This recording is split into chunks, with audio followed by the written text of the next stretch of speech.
Kuwait کا واقعہ ہے. ایک نیک شخص تھا, اس کے پاس اتنا مال جمع ہو گیا, پیسے جمع ہو گئے کہ اس نے سوچا کہ یار ایک مکان خرید لیتا ہوں اور اس مکان کو کرائے پر دے دیتا ہوں. اس سے یہ ہوگا کہ میں ایک تسلی کے ساتھ اللہ کی عبادت کر سکوں گا اور میرا سرمایہ بھی محفوظ ہو جائے گا اور آمدنی کا ذریعہ شروع ہو جائے گا. اس نے پراپرٹی ایجنٹ کو کہا کہ یار مجھے کوئی فلیٹ دکھاؤ. اس نے اس کو فلیٹ دکھایا. اس نے فلیٹ دیکھا, ریئل اسٹیٹ والے سر یہ ڈرائنگ روم ہے, اس کو دیکھیے, یہ بالکنی ہے, یہ ویسٹ اوپن ہے, تو یہ فلاں ہے, تو یہ کھڑکیاں ہیں, تو یہ بیڈ روم ہے وغیرہ کر کے کرتے. یہ بیچارہ اس کو گھما رہا تھا. جس کو گھر لینا تھا کمرے میں جیسے داخل ہوا تو ایک کونے میں ایک عورت 2 یا 3 بچوں کے ساتھ بیٹھی رو رہی تھی اور وہ گھبرا کے باہر نکل گیا. اس کے کان میں ایک عورت کی آواز آ رہی تھی کہ یا اللہ, یہ کیسے لوگ ہیں جو ہم کو بے گھر کرنے کے لیے آئے, میرا کیا بنے گا.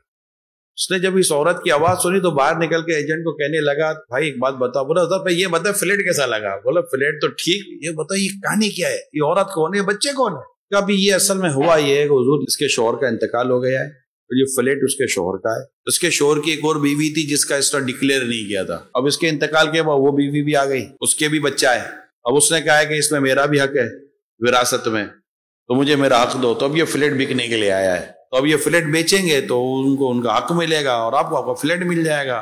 تو کہا سر یہ بتائیں نا آپ کو فلیٹ کیسا لگا. کہ فلیٹ صحیح ہے, میں کل آپ کو پیمنٹ کر دوں گا. اگلے دن پیمنٹ بھی ہو گئی اور وہ گھر آیا جو فلیٹ خریدا تھا. اب وہ عورت کو گھبراہٹ, اب مجھے بولے گا کہ گھر خالی کر, میں کہاں جاؤں گی اپنے بچوں کو لے کر. بیوہ عورت تھی, بڑا ٹینشن تھا اس عورت کو. ایسے میں وہ کہنے لگا آدمی کے خاتون پردے میں دی کہ خاتون پریشان نہ ہو, میں نے اس فلیٹ کی پوری قیمت ادا کر دی ہے اور آپ کی معلومات کے لیے عرض ہے کہ جن جن کے ورثے تھے ان سب کو ان کی وراثت کے پیسے بھی میں نے دے دیے اور یہ فلیٹ کے پیپر میں لایا ہوں, یہ میں نے پورا فلیٹ آپ کے نام کر دیا. وہ تو پہلے بھی رہی تھی, رو اب بھی رہی تھی.